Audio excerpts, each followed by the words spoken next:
I'm going to show you a little bit about configuration management in IncidentMonitor. So what you see here is the Asset Explorer, and you see a system configuration. System configuration is basically an aggregation of different configuration items. But let's first go into the Asset Explorer.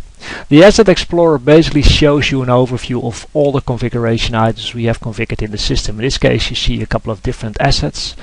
You see all the type of assets, so I can click here on a cluster on a database, or for example I want to see everything on PCs.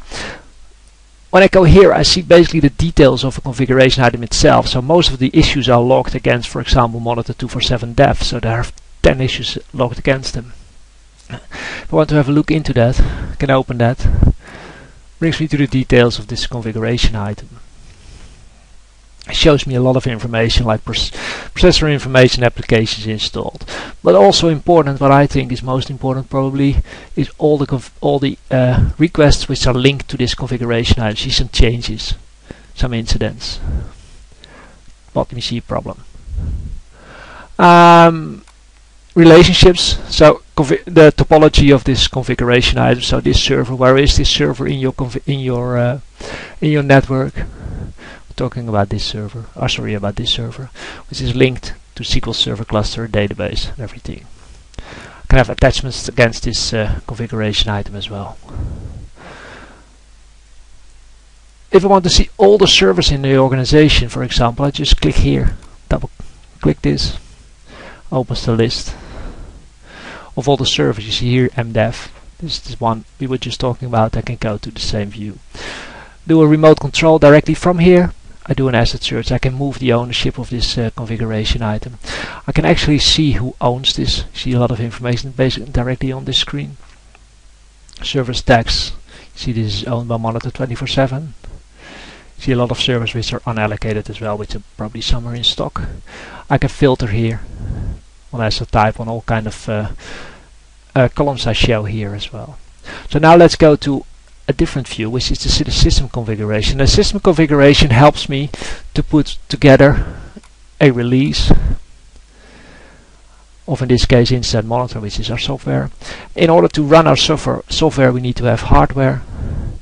We need to have software, hardware like the SQL server itself, software like SQL Server 2008, Complus, IIS, things like that.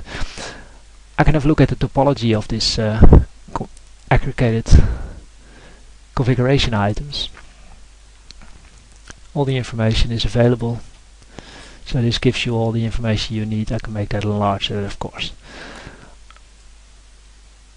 This is a new version, which is 8.9.8. We haven't logged any requests against this version yet. Now let's go to one of the older versions. So for example 8.2.0 or 8.3.0. See if we've done anything against that. Yep, you see here that we have a release against it. When we did some IncidentMonitor development, we have an incident against it on the server application. We have a problem against server application, and we get another incident. I can go into this release, for example, have a look what we did in the past. So we went through a whole flow of steps where we created a request open, we created a release plan, we built a release package, we tested the release, we validated the release, and we accepted it. I can also look at this from a different view the graphically workflow, basically showing me that okay, we went from the release, start open date, release plan, built a package, and so forth and so forth.